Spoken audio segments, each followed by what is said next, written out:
Okey, Assalamualaikum warahmatullahi wabarakatuh. Okey, jom ke channel Muallimah Rusfazila. Baiklah, okey, untuk kali ini saya akan memperkenalkan sesuatu yang baru. Nak tahu? Okey, jom kita kenali bersama.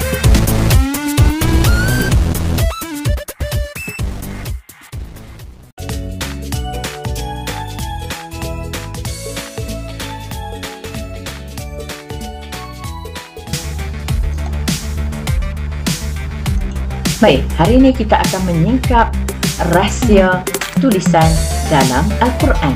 Apa itu? Itu adalah satu buku yang terbaru yang telah dikeluarkan oleh syarikat PTS dan ditulis oleh Ustaz Zulkhairi Muhammad Nur. Okey, jom sama-sama kita singkap apa yang tersembunyi di dalam buku tersebut. Baik. Dalam Al-Quran terdapat pelbagai rahsia-rahsia yang amat mendalam dan kita tak mampu untuk mengetahuinya secara sendiri. Inilah yang akan kita kupas sedikit demi sedikit dalam buku tulisan Al-Quran ini. Baiklah, okey. Kali ini saya akan menyingkap dalam bab yang ke-44, iaitu beza ejaan di antara. Jom kita tengok. Yang pertama, perkataan syajaratan. Syajaratan. Syajaratan. Dan yang kedua, perkataan syajarata. Syajarata dan syajarata yang membawa makna atau bermaksud pokok. Okey. Dua perkataan ini, apakah perbezaannya? Tulisan atau makna? Mari kita sama-sama menonton. Baik, perkataan syajarah telah disebut sebanyak 27 kali di dalam Al-Quran. Di mana? Okey. Syajaratan dalam tanwin atau ta marbutah disebut sebanyak 18 kali di dalam Al-Quran.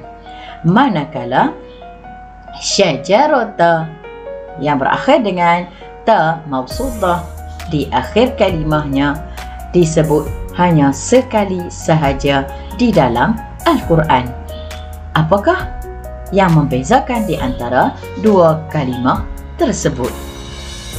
Baik, di manakah perkataan-perkataan ini disebut di dalam Al-Quran?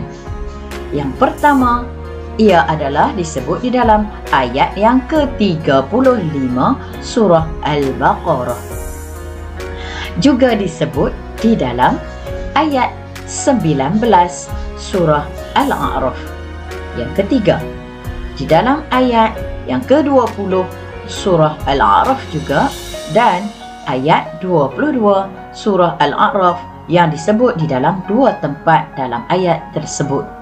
Begitu juga perkataan syajarah ini disebut di dalam ayat yang ke-24 surah Ibrahim dan ayat yang ke-26 surah Ibrahim, juga ayat yang ke-60 surah Al-Isra dan juga ayat 120 di dalam surah Taha.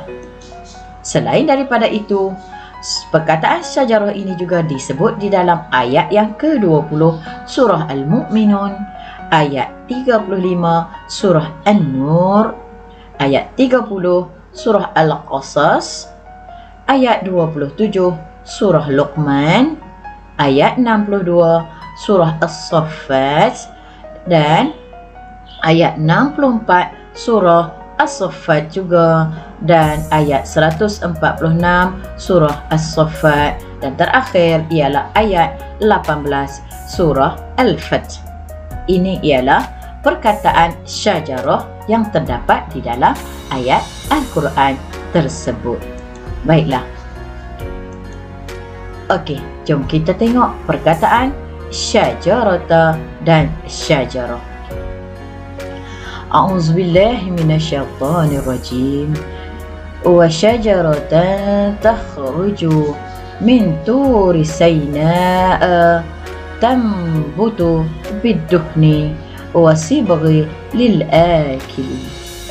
Apakah maksudnya? Dan kami juga menumbuhkan untuk kamu pokok-pokok yang asal tumbuhnya di kawasan Gunung Tursina yang mengeluarkan minyak dan lauk bagi orang-orang yang Surah Al-Mu'minun ayat 20. Ini ialah perkataan syajaratan. Baiklah, mari kita tengok perkataan syajarata di dalam surah Ad-Dukhan ayat 43 sehingga 44. A'udzubillahi minasyaitonirrajim. Innasyyajarata zaqqum ta'amun lil athim. Ingatlah, sesungguhnya pokok zakum, buahnya menjadi makanan bagi orang yang berdosa, iaitu orang-orang yang berada di dalam neraka. Sadaqallahul azim. Baiklah sahabat sekalian, inilah yang dikatakan makanan penghuni neraka. Bermula daripada perkataan syajarata yang berakhir dengan ta mabsutah. Inilah contoh atau rupa bentuk makanan penghuni neraka. Na'udzubillahi min zalik. Jadi, di dalam Al-Quran disebut perkataan syajarata menunjukkan perbezaan antara pokok biasa dan juga pokok yang terdapat di dalam neraka. Baiklah. Syajaratan, perkataan syajarah dengan ejaan syajaratan, ta marbutah di akhir kalimah merujuk kepada pokok secara umum. Manakala syajarata yang dieja dengan ta mabsutah di akhir kalimah pula mendapati ianya merupakan pokok yang khusus untuk ahli neraka, iaitu orang-orang yang berdosa, iaitulah pokok zakum yang telah saya tunjukkan tadi. Akan tetapi sahabat semua, pokok zakum dieja dengan ta marbutah dalam surah As-Saffat dan ta mabsutah dalam surah Ad-Dukhan.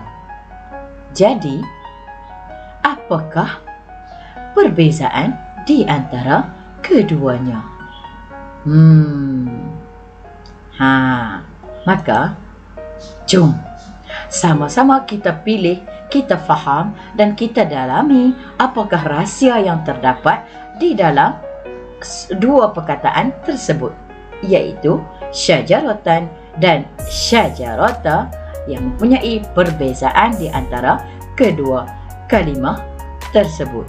Jom kita singkapkan bersama di dalam rahsia tulisan Al-Quran yang dikeluarkan oleh Ustaz Zulkhairi Muhammad. Untuk mengetahui lebih lanjut lagi daripada kisah yang telah saya ceritakan tadi, okey, jom kita sama-sama ikuti perkembangannya di dalam buku rahsia tulisan Al-Quran yang diterbitkan oleh Ustaz Zulkhairi Muhammad Nur ini. Sama-sama kita dapatkan di pasaran. Okey, jom tekan link yang telah diberikan. Terima kasih. Assalamualaikum warahmatullahi wabarakatuh.